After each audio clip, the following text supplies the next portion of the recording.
Hello and welcome to this section. In this section I will provide an overview about artificial intelligence to you and differentiate this term from machine learning or deep learning. We will start with a quote. John McCarthy once said that as soon as it works, no one calls it AI anymore. I agree to this. Artificial intelligence often sounds to me like some faraway future, but we forgot that this is already reality right now. If we take a look at present and future usage, you can see where AI is applied already, where it will be used in the near future and where it might be used in the far future. At present, we have something that is called narrow AI. Narrow AI has its strength and was developed for one specific task, and it only works for this specific task. You see this in action if you interact with different Google services, for example, like Google Maps or Google Search. And currently there is a lot of development in the field of self-driving cars, although this is not deployed to the mass market yet. What will happen in a more distant future?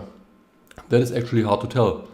Some people like Elon Musk warn that AI might be an existential threat to mankind. Others see a strong negative impact on the labor market.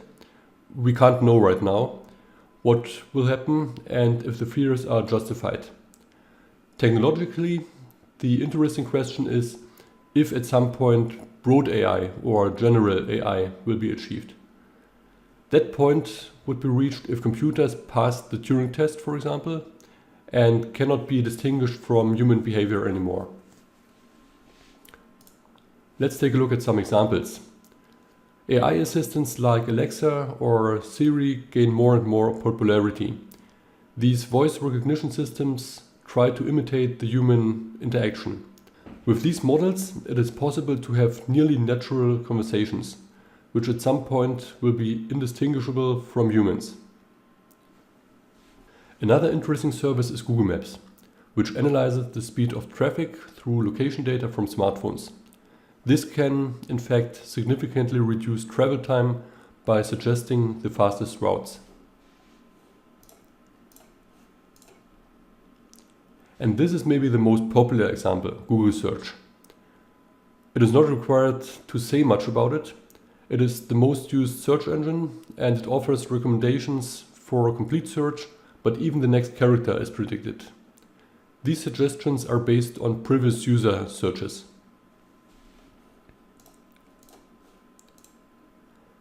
There is different terminology that we should be able to separate. The broadest term is artificial intelligence. It means that machines learn to adapt to different situations. You can see a small chessboard in here. It achieved its first major breakthrough when IBM's Deep Blue machine won against the world champion in chess, Garry Kasparov, in 1996.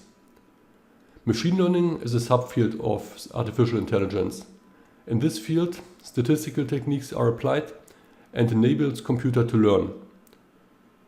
You can see the small email pictogram. Actually, machine learning techniques had their breakthrough when emails emerged and spam was becoming a more and more increasing annoyance. Specialized machine learning techniques were developed to classify non-spam emails from spam emails so that you can hide it from the user. And nowadays, these algorithms, at least to my experience, work so well that this is hardly a problem anymore. Deep learning is yet another subfield of machine learning. It is loosely inspired by the human brain. So-called artificial neural networks mimic the structure of the human brain. There are many different layers, and all of them have neurons in them which are connected in different ways.